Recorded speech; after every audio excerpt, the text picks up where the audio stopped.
Thank you.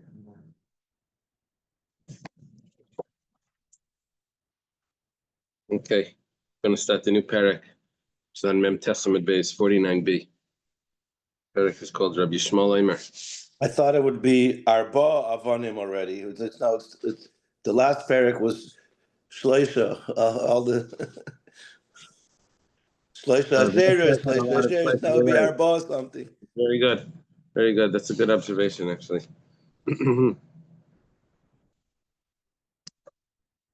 Okay. We thank Hashem that we're able to learn Torah every day. In the schos of our learning, we should have the base of Mikdash immediately. We're learning for Shlomo for my father, and also for Tali ben Michbela.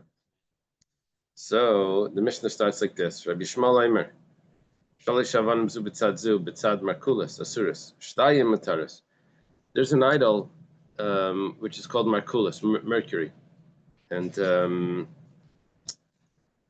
the way it was worshipped was it had something to do with travelers. So they would put this idol on the roads.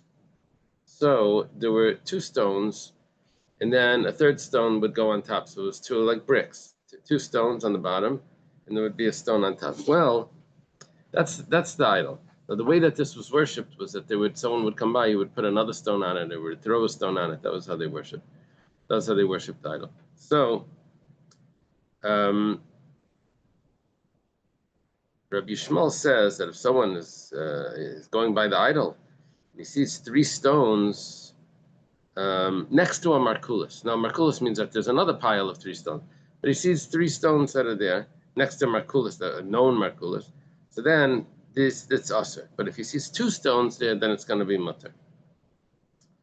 So, 1 second. The Markulis, I know what the Markulis is. If you see stones on the side of the Markulis, so either it fell from the Markulis or just because there's stones there. So if it appears to have fallen from the Markulis, then we say that it's Aser. And if it doesn't appear that it fell from the Markulis, then we say that it's Mutter. Okay. Gemara asks, Ishlaima the Rabbanan. I understand what the Rabbanan are saying, that you have an idol called Markulis, and you find stones next to it. So, Kasabri Oivdin Lashvarim. Obviously, you're going to have to hold that these people will worship broken parts of an idol, the relics, the broken pieces. Well, that means that they have the idol Markulis, and the stones that fell off it are the broken pieces of the idol, and people worship the broken pieces as well. Okay, I'm sorry, I skipped the line. So Nirasimai, if it appears to be part of the idol, that means that we could say that it fell off the idol, then asuris, then it's prohibited. Nirasimai, if it doesn't appear to have fallen off the idol, then it's mutaris. Okay, because they hold that they worship the broken pieces of the idol. Well, Ella Rabbi Yishmael, my Kasavar, what does Rabbi Yishmael hold? If they worship the broken pieces of the idol, I feel and even if it's two, the Taisva says, even if it's one, why does it need to be three? And if they don't worship the broken pieces, I feel then even three should be permissible. What's the difference? If we're looking at an idol, we see stones on the side. What's the difference how many stones are? If it fell from the idol, it's also not the Chachamim's opinion makes sense. What is Rabbi Yishmael saying? If it's three, it's a problem. If it's two, if it's three, then it's a problem. If it's two, then it's mutter. How does that make any sense? I'm Rabbi Yitzchak Bar Yosef. I'm Rabbi Yochanan. Rabbi Yitzchak Bar Yosef, he says in the name of Rabbi Yochanan, an answer to Rabbi Yishmael, says, so you have to go through this carefully. If it's definite that it fell from the idol, then everyone agrees that it's prohibited. It's a piece of the idol. Rashi points out that it's not considered takruvas. Here it's considered the idol itself.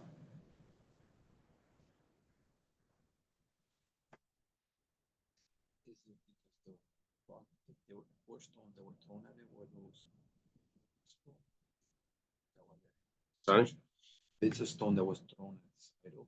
Would that be possible? Is that why they're No, people that throw the stones at the idol are increasing the size of the idol. So then when it falls off, it's prohibited. It's the idol just gets bigger. It's not that the idol is three, and then like each pile of three would be another idol. 1 second. We're not holding that yet. 1 second. So far, we're talking about, okay, you'll see.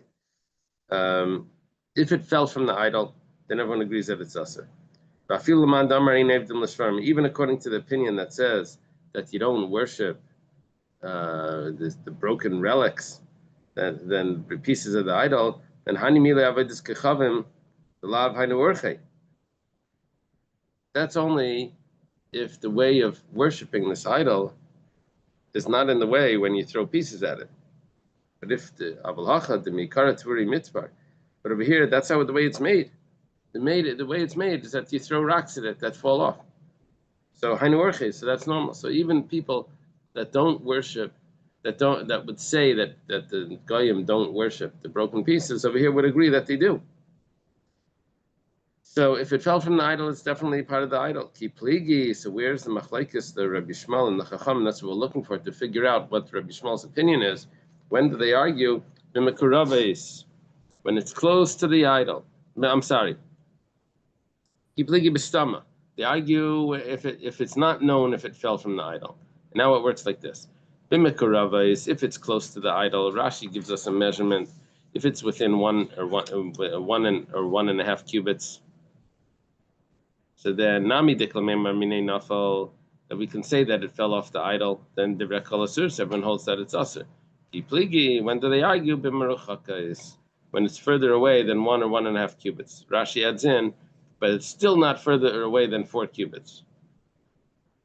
So if it's a little bit further away from the idol, then there's a machlekes between Rabbi Shmuel and the Chachamim. If there's 3 stones there, according to Rabbi Shmuel, it's asur. According to the Chacham, it's going to be mutter. Gemara says, 1 second.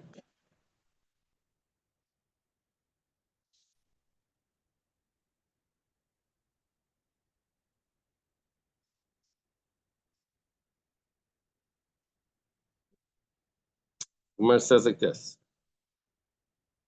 But you told me that it needs to be on the side of the markulas. Now you're telling me that it's further away. It says my bitzad arba today. When we said on the side, we meant on the side of its 4 cubits. That means it's within the 4 cubits, but it's on the edge of the 4 cubits. Now Rabbi Shmuel savar in markulas katan bitzad markulas gadol. Rabbi Shmuel holds that there was the style to make a small, like there's a breakaway minion, like in the side shoulder, people go over there anyway. Lahavdil, they have it like a little breakaway markulis. They have the big markulis, and they have little ones that they put all around the side, right? So he holds Eisa markulis katan mitzad markulis gadol. Shalosh, if there's 3 stones at the dami the markulis asuris, then we say that it's asur. Shtayim, if there's 2 stones, then we say it's mutarais. We're not assuming that it fell from the idol. Question is if it's this secondary idol that they put around the bigger idol. There's a markulis gadol and markulis katan. Big markulis and a small markulis. Shalosh, okay, that's the opinion of Rabbi Shmuel. Rabbanan Savri, the Rabbanan hold einos markulis katan mitzad markulis gadol. They don't do this. There's no small idols next to big idols. There's only one big idol. So then it's the only thing is that leishna shalish leishna shtayim. Doesn't matter if there's two stones or 3 stones. Nirasima, the only thing that matters is does it appear that it fell off the idol? If it appears that it's part of the idol, then it's a suris. Nirasima, if it doesn't appear to have fallen from the idol, then it's mutaris. So Rabbi Shmuel is introducing a type of idolatrous practice that the Rabbanan don't agree with. He claims that this is what they would do, and the Rabbanan say they wouldn't do that. It's a funny type of machlekes. Do goyim eat pork on Thanksgiving. I don't know. Maybe someone does, maybe someone doesn't. I don't know. Here, do they make a thing? I don't know. Maybe someone does, maybe some do, some don't. So Rabbi Shmuel says, "Oh, they do. I saw someone that did it." I'm saying, "No, they don't do that. I saw one guy." Like, what's exactly the machlekes? Like, they do it a little bit, and is that considered like now? Whenever you find it, like, what's the machlekes here? Maybe come and say post this. Huh? The pleasure of me to come and say any part. This is not about. Mayor say such a thing? He would say because chesed l'miuta. That would be if we have the pshat and the machlekes that some people do it. That would be. I'm not sure what the what's the basis of the machlekes. This is the table sphere. Huh? This side of the table sphere with us. There's the dock. Fish layman me. Okay.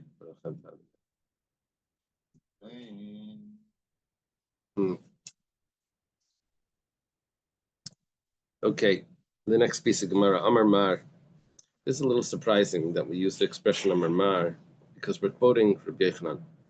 Rabbi Yochanan is Amayra. Usually when you quote an Amayra, you don't say Amar Mar, you say Gufa. We learned before.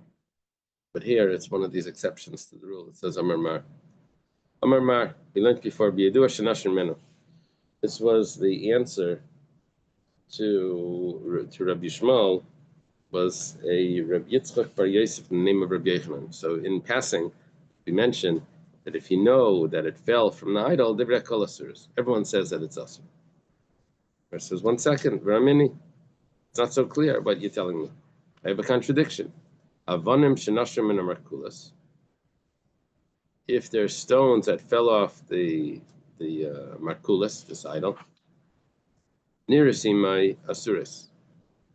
If they appear to be part of the idol, then it's prohibited. If it don't appear to be part of it, then it's mutaris. Okay, so far so good, right? Problem is, Rabbi Shmuel says, Shalish asur shtayim mutaris. Even if it appears to be part of the idol, or maybe this would be either way, whether it appears or whether it doesn't appear. 3 are prohibited, and 2 are permissible. Probably if it doesn't appear to be part of the idol, nevertheless 3 are prohibited. And you didn't tell me that. Amar Rava, so Rava says, Rava resolves this contradiction. Don't say that it fell off the idol. And then we have machlekes here between where Rabbi Shmuel would say that it actually is permissible when there's only 2. Don't say that. Say that it was found by the idol, not that it was fell off. Fell off the idol means that you know its history. You can see its GPS, where it was yesterday. That's not what we're saying. We're saying that you came by the idol, you found it on the side. So you don't know if it fell off. So then Rabbi Shmuel says, then we would say it's a difference if there's 2 or 3. If there's 3 that we say that it's Markulas cotton. Okay. So we resolved the contradiction in this statement of Rabbi Yochanan. It must be that Rabbi Yochanan is quoting an earlier source. So I think that's how we're going to have to say this. Okay, V'savar Rabbi Shmuel, and does Rabbi Shmuel hold shtayim mutaris, that 2 stones means one next to each other and side by side, it's going to be permissible? But we have a brayso. Rabbi Shmuel says, shtayim b'tfisa. If there's 2 stones that are in one, how do they say tfisa? How do they translate tfisa? One grasp.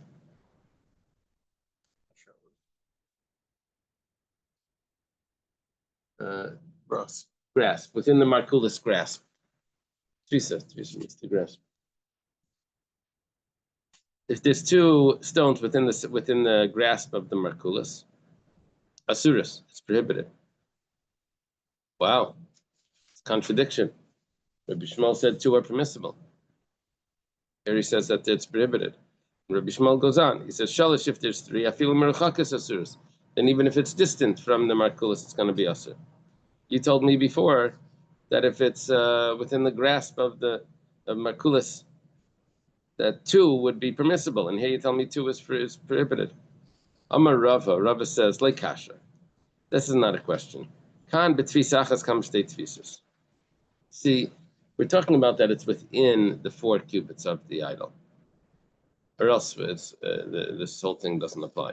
The grass change whether it's katan. Yeah, we're talking about that it's within. There has to be a big idol there, and within the grasp of the idol, there's a smaller. There's 3. There, I'm sorry. There's 2. Within the grasp of it, there's 2. It's prohibited. There's 3, then even if it's further away, then it's prohibited. But if it's within the grasp, then even 2 is prohibited. That's what we have a brisa that Rabbi Shmuel says. So Rabbi says like kash, kam tfisas, kam shtei tfisus.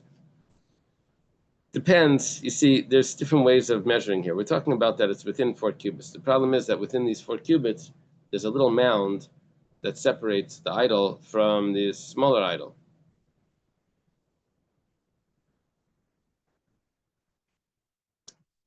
You follow?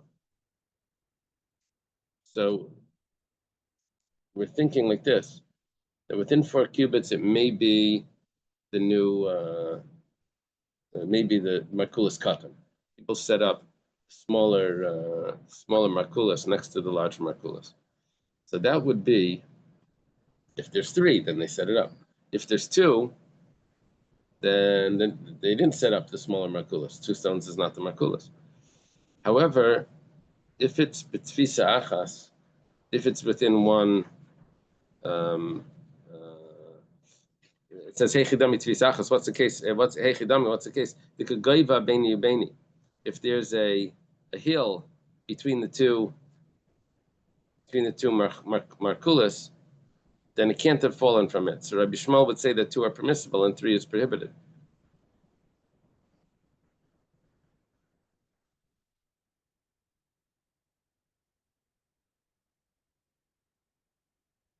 So what did we say before? If there's basically like this comes out like not exactly the way we were understanding it before. Now we're saying that Rabbi Shmuel really holds that in the case that we were imagining before, that you have a big markulis, and then next to it you have 2 stones or 3 stones. 2 stones is permissible, 3 stones is prohibited. It's actually both prohibited. 2 stones is also prohibited. Close with the one that you throw a stone. Yeah. So why are we saying that 2 stones is permissible? That was a unique case where there was a mound. Basically, back in our Mishnah, there was a mound between the 2, and that's why 2 would be permissible.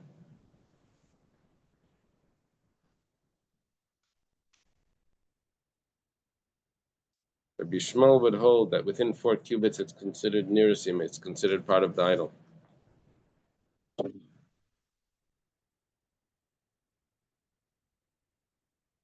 Amazing. Okay, we have a new pshat in the Mishnah. There's a detail in the Mishnah that we're missing. The Mishnah is talking about where there's a mound, like a little hill, between the 2, the big idol and the small one. And now because of that, we're going to make a difference between 2 or 3.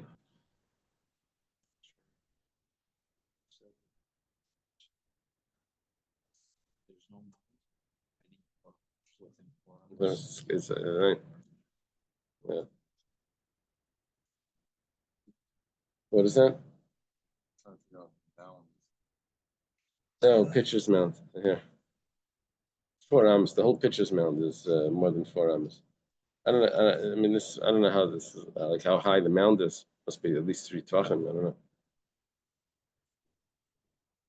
What is that?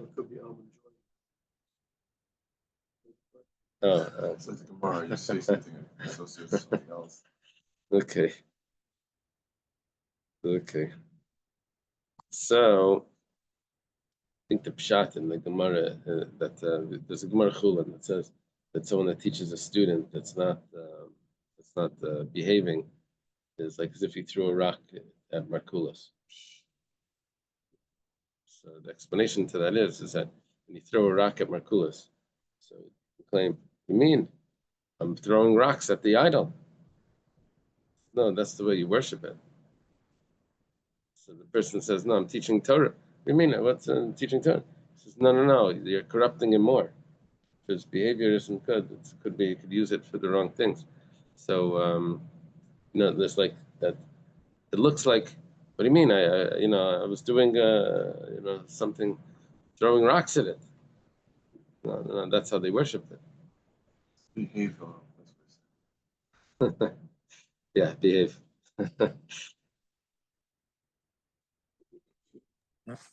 Makes sense though when you go to a matzeva and you want to put a rock on top, so you look around for a rock. If you find one very, very close, it's somebody else's. You can put it back, but you still need to go find yourself another one. Uh-huh. Not yours. It's somebody else's rock. You have to get one that's a little distant. That is not that, but that shows that people have come to visit. No, I'm saying, but the distance from the thing. If something fell off really close, you're not going to say that you can't use that one again. You can put it back for somebody else. For you have to go find one in the dirt or somewhere else. If it's really close by, it already belongs to it. Uh-huh. Is that what they say? Actually, they have to get another one. I don't know who they is. It's what I do. I don't know. I think when you go to a kever and you see like stones that are put on top of the matzeva, they're just showing that people have come to visit and they're keeping it up. It looks clean and it looks neat. It's a sign that respect. contest. Yeah. Okay. Markulis ki agavna mihavi. The Gemara asks, but is there correction? Oh, is there such a thing as a Markulis that's one beside another one? Tanya, Eloi Navni Beis Kulis. This is the stones of the Beis Kulis. Achas Mikan, the way the stones of the Beis Kulis are, which is, I guess, the Markulis. One on one side, Bachas Mikan, one on the other side, Bachas Al Gaben, one on top. You're telling me now, it's interesting that the Gemara is saying this. I was assuming that Rabbi Shmuel just extended the size of how far it would fall from the Markulis. He extended it to 4 amas. As long as there is no mound there. But if there is a mound, then he would say that it's if it's further than 1.5 amas, I would assume that would be permissible. Now it looks like the 2 stones that are when there's no mound, that's because that's how you built the idol. He said, but we don't build an idol like that. Amarava kitani Markulis. The main idol has 3 stones, 2 on two on the bottom and 1 on the top. But the secondary idol that can have two on the side.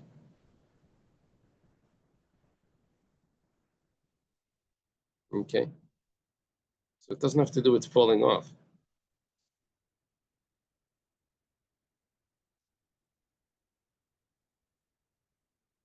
That's what it seems from this Gemara. Okay.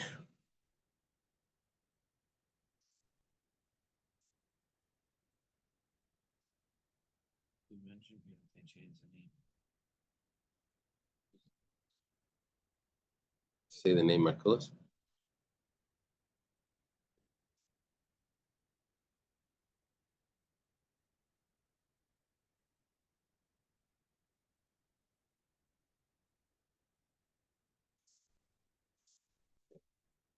It just seems like there was a shift in the Gemara where the Gemara didn't spell it out. I thought the Gemara was saying in Rabbi Shmuel that the difference between if it's tfisa achas or one tfisa or two tfisas, if was there a mound in middle or not, that had to do with if it was falling. Now the Gemara is saying that no, even if there's a mound in middle, no. The Gemara is saying that even if there's no mound in middle and 2 are aser, that's because you built it there, not because it fell. So why do you only put 2 if you go? Says no, because that's because the secondary idol only needs 2, doesn't need 3. That's what we're saying now. It's not the way I was understanding it before. If that's the case, so then what does Rabbi Shmuel mean that you have 3? 3 is Aser. Why do you need 3 to be Aser? No, there's a problem here, because if it's 3 is only Aser when it's on the side of the big Markulis. But if it's on the side of the big Markulis, you only need 2.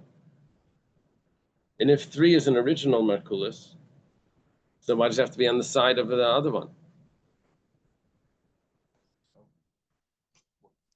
Because if it's 3, it was a small Markulis. That's why the 3 itself was a small Markulis. I know, but now we're saying that a small Markulis is 2. Amar Rava, you see that Rava says when do we say that it needs to be 3? That's only in the main Markulis.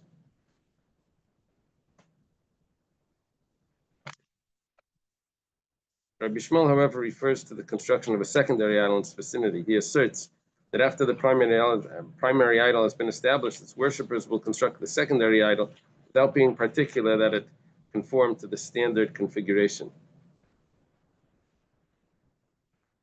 Oh, okay. The Gemara turns away from its previous position. This is what I thought before.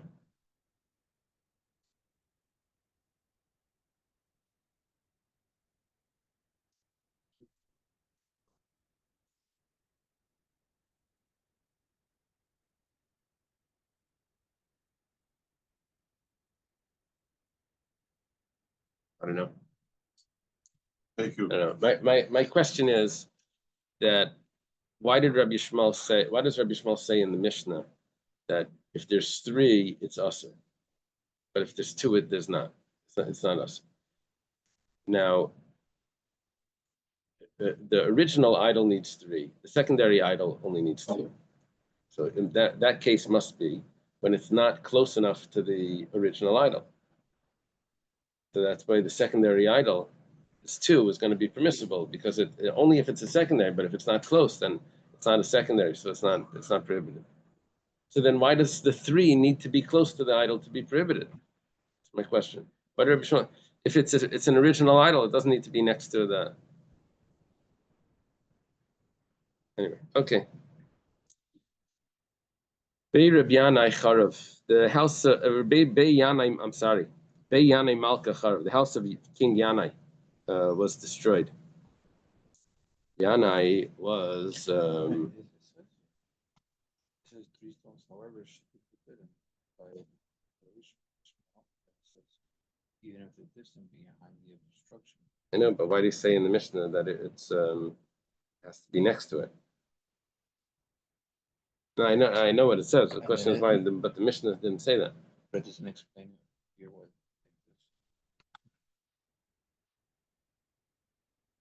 Okay. Yanai was was he a Hellenist? It's like Alexander Yanai. Anyway, his palace was destroyed. Also, the Kechavim, the idolaters came. Ukimu Bei Markulis. They set up an idol in his, I guess, in the ruins. From the From the broken stones. I don't know. Also, the other idolaters came. They did not worship Markulis, so they took the stones.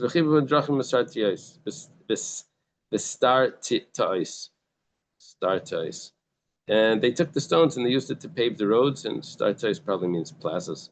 What did they say there? Roads and what? highways, And highways. interstates. So, Ikarabanan the Parshi, Ikarabanan the Parshi. We know where the stones came from, right? They came from the idol. So there's certain rabbis, they wouldn't go on those highways. And some rabbis, they didn't care. They went on the highways. Rabbi Yochanan. Rabbi Yochanan says Non shel kadeshim mahalach aleim, and anifresh mem. You want us not to walk on those highways? The sons of the holy people are walking on it. We should go away. We're holier than them. Maniu benan shel kadeshim. Who are the sons of the holy people? Rabbi Menachem Rabbi Simai. Rabbi Menachem Rabbi Simai. He's the son. He walks on the idol, and you want us not to walk on it? Why is it called the sons of the holy people? That they won't even look at a coin. Whoa. Apparently, they had idols imprinted on the coin. He wouldn't look at the coins. My time at demand the parish. So what's the reason why the people don't walk on it? They hold like Rav Gidl. Gidl says in the name of Rav Chia Bar Yosef, in the name of Rav, what can you nullify? Only an actual idol. You can say, okay, you don't work. I'm not worshiping you anymore. You're garbage now. So now it's not an idol anymore. That's what the non-Jew can do. But if someone brought an offering to an idol, then you can never nullify it. An offering to the idol can't be nullified. It's only the idol that can be nullified. So that's the reason for the people that didn't want to walk on the road, even though they took the stones. The non-Jews took the stones, and so it's nullified. You're allowed to use it now. Remember, even before we said that they worship the broken pieces and all of this. If they nullify it, so then it should be permissible. Why are they strict? It's just because it's not the idol itself that they're nullifying. It's the takruvas, and takruvas doesn't get nullified. Offerings. They're thinking that the stones are the offering. They attached themselves to Baal Par and they ate from the sacrifices to the dead. Just like the dead are never nullified. Also, the offerings to the idol can never be nullified. Mandalay Parishamar, the one that says that you're allowed to walk on it. He says, in order for something to be considered an offering to an idol, it needs to be done in the way that it's done in the base of Mikdash. What do they offer in the base of Mikdash? An animal, they sprinkle blood, they do that. But this is a rock. They don't offer rocks as offerings in the base of Mikdash. It's not considered an offering. Rabbi Yosef Barabba. Rabbi Yosef Barabba says, Ikla Rabba Bar Yirmiyah La'asrin. It says that Rabba Bar Yirmiyah came to our location. And he brought with him a Mishnah or a Brisa. Brisa says like this. Here it's tartias, not startias. He says that a non-Jew comes, he brings stones from a markulis, and he uses those stones to pave roads and highways. Well, mutaris, it's mutter. Why? You're allowed to use those roads because a non-Jew can nullify an idol, so it's nullified. But if a Jewish person brought the stones, it's prohibited. Okay, he says, "This is such a problem that even a carpenter or the son of the carpenter can't fix it." Which means a sage or the son of a sage cannot answer this contradiction that we have here. Or didn't tell me what the problem is. Everything looks makes sense. Rav Sheshes says, "Ana lei nagar, ana v'lei bar nagar." And he says, "I'm not a carpenter, the son of a carpenter, but periknale," and I could answer the problem. My kushale, what's the question that we have here? The Rav Gidl, you're telling me that you can nullify it if it's a non-Jew. You can't nullify it if it is a Jew, right? Right? And we're thinking that should make sense. We said, no, there's a problem.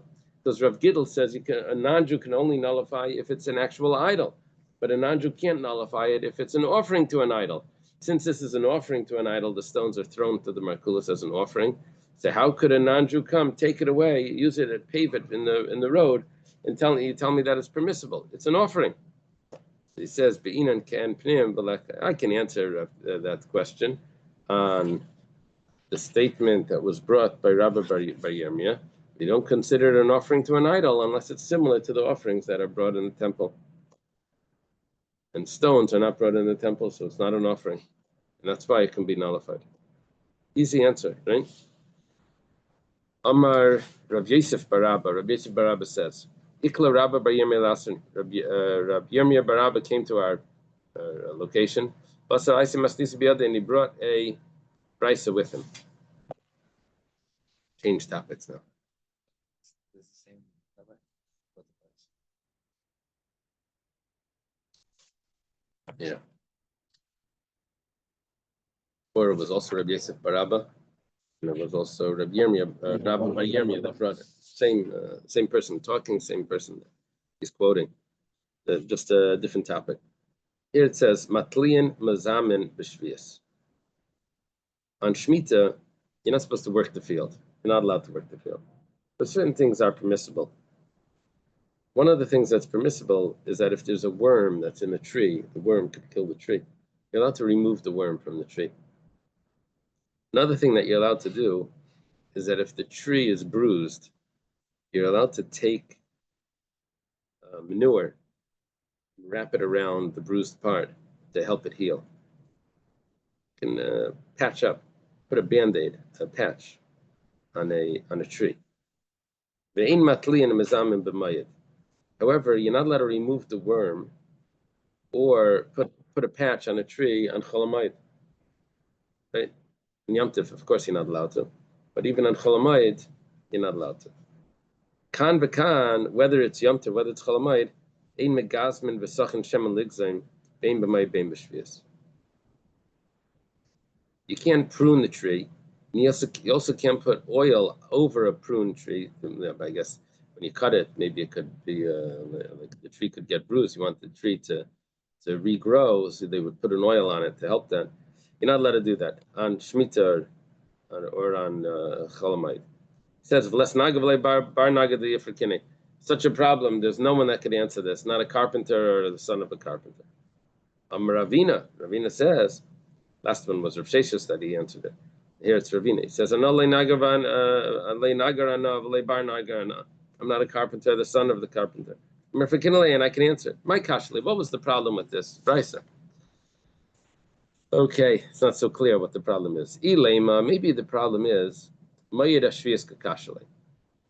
One of them we said that on Shemitah you're allowed to, but we said on Cholamayid you're not allowed to. So what's the difference? See, we have a kasha. It says Maishna Shvias Tishay, Maishna Mayid Asher. Why is Shvias allowed and Mayid is not allowed? We're talking about removing the worm or putting that patch of manure on it.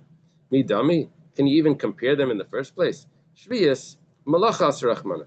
On Shemitah, you're not allowed to do work. Okay. Tircha Shari, you're allowed to do something that takes effort. You just can't do types of the malachas, the certain types of work that's field work. Well, Mayed, but when it comes to Cholamayid, I feel Tichanami Yasser. You're allowed to do something that takes effort. I'm sorry. On Cholamayid, you're not allowed to do something that takes effort. On Shemitah, you're allowed. You don't have to rest on Shemitah. You just can't do certain work. So if this doesn't go under that category, you're allowed to. But on Cholamayid, you have to rest. We don't want you to do any work. Okay, so that's the difference. Why? That's easy teretz. So that couldn't even be the question. Rather, the question over here was different. The question was that zihum, which meant putting the patch on the tree, was permissible on Shemitah, but we weren't allowed to prune the tree on Shemitah. Ma'ishna ziyim deshari. What's the difference? Putting the patch on is permissible. Ma'ishna gizim da'aser. Why pruning is prohibited? Umar says, "Me dummy." That's even a question. Ziyum, when it comes to putting the patch on, akumi ilana. That's not making the tree stronger. That's just making it not get sick and die. Keeping it alive. The shari says that's permissible. Gizum, but pruning it, that's an improvement to the tree. Pruning the tree is an improvement to the tree. So it's making it grow thicker. The other one, the patch, was just making it that it shouldn't die. Maintaining it versus improving it. preventing the loss, exactly. So,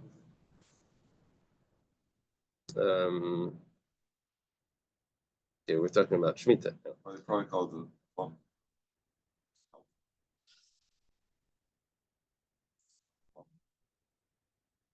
Why is it called a prune? Healthy, it's strong. No, but the word, the prune, why is it called a prune? Apricot. Dried apricots and apricot. Right? But a dried grape is a raisin. Elaziyam, aziyam kakashle. Rather, our question wasn't the contradiction between ziyam and gizam. Question is, there's a contradiction in ziyam in itself. Diktani, we taught matlina mazam b'shvius, that you're allowed to put the patch on and remove the worm on Shemitah. Or a mini, but we have a contradiction. It says mizam and asanatias. It says that the small saplings you're allowed to put patches on. The karchanaisan, you could wrap them up. The kaitmanaisan, you could trim them. Them batim, you can make protection for them, like a what do you have there? Shelter. The word prune comes from the Latin word prunum, which meant plum. Old French. It's prune, eventually has the same meaning. So prune is a plum. It's the same thing. It's just a different language. So we use the different language. So why is a grape a raisin? There's also a different Find that out. language. What's the next commercial break? Well, over here we say that on the Shemitah, we're talking about what you're allowed to do for the small saplings up until the Shemitah year, up until Rosh Hashanah. Old French, raisin, which means grape. Raisin means grape. It's funny how it says it's kind of like the same story. Yeah, it's the same thing. I see. Yeah, so raisin and prunes are just other words for grapes and plums. So here, one brisa says that you're not allowed to do it on Shemitah. One brisa says you are allowed to do it on Shemitah. Ad Rosh Hashanah and b'Shvius Lo, but on the only until Rosh Hashanah you're allowed to put on the patch, but not on Shemitah. Gemara says v'dilma k'Ravuka bar Chama. Maybe it's following Ravuka bar Chama. Dam Ravuka bar Chama trei kishkushi havi. There's two types of hoeing. Kishkushi is when they would make dig in the ground, in the soil around the olive trees. One is to make the tree stronger, one is to fill in the holes, which is permissible. So Achinami, we could say the same thing. There's two types of patches. One is to make sure to maintain the tree, it shouldn't die. The other one is to make it stronger, so that's prohibited. This is a very difficult Gemara, what the Gemara is doing here. The Gemara is saying that we have a question on the Brisa that can't be resolved. Comes along Ravina and says, I could resolve it, but first let's figure out what the question is. Every time we pose a question, he resolves it. He says, that couldn't have been the question. So ultimately, we're going to need to get a good question where he's going to need to say, okay, but I can resolve it anyway. We said that you weren't allowed to put oil over the pruning. One brisa says, the one that we learned is that you are allowed to put oil on it. Right? He said kan b'kan. That one in the commentary said they would take to prevent time. Okay. So I didn't read it right before. I had to have read it. But kan b'kan ein megazman. Both here and here you can't prune it. Period. I didn't put the period there. And then you're missing the word. Rashi has the word. It's better. Rashi it's supposed to say avol sachen shemen ligzam. Yeah, our Gemara doesn't say avol back on the top, but Rashi's Girsalis it says avol. But you're allowed to put oil on. I read it all as one sentence without the period, and then it meant no. So here it says no. You are allowed to put oil. You can't prune it, but you can put oil on. So one brisa says that you can put oil on the pruned tree. Bein b'mayid, bein b'shvius. For a minute, but we have a contradiction. It says sachin asapagin. you're allowed to put oil over the unripe figs, and because they fell off when they're not ripe, so this is supposed to help them become more plump.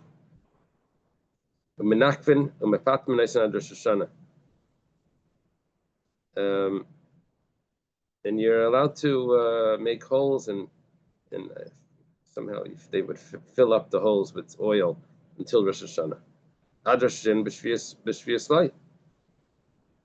But that's only until Rosh Hashanah, but not once Rosh Hashanah comes, because once Rosh Hashanah comes, it's considered Shemitah. So it's interesting because we're asking this question. The Gemara says, "Midami," but how you even think this is a question? Over there, you're dealing with a tree. The tree you're allowed to. But here you're fixing the fruits. You can't fix the fruits, but you can fix the tree. To me, it looks like the fruits looks like telling me like you can't cook. You can't cook on Shemitah. I thought the whole problem was you can't work the field. Fruits isn't the field, but I guess because it's not ripe, it's considered like field work. Amalei Rab Sama Breder Rab Ashi Ravina. Rav Sama, the son of Rav Ashi, says to Ravina, Bar Yirmiyah, or Rabba Bar Yirmiyah, Sicha demayed aziyim demayed kakashalei. We had a contradiction. What Reb Yirmiyah's question really was it says that you're on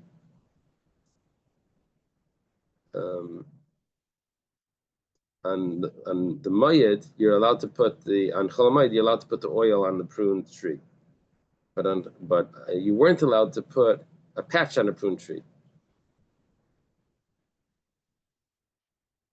On mayed. Michti, he says, 1 second. Hayakumi v'hayakumi. The oil is to maintain the tree. The patch is to maintain the tree. Why is one permissible, one's prohibited? It says, Haina de Karmelei, and this is what he says. We don't have any answer to that. Amar Rav Yudah Marav. Okay, let's leave it by Amar Rav Yudah Marav. So we'll leave it right there. Leave it, I mean, you were done? Oh. Shekayach. I think we're still a page behind, but Don't worry, when you leave and Dr. San takes over, we'll have many pages.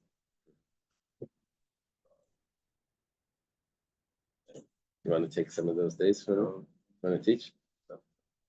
Jeff, you want to teach? I'm going to be away. Going to London and you should die. Okay, have a good Shabbos, everyone. Don't worry.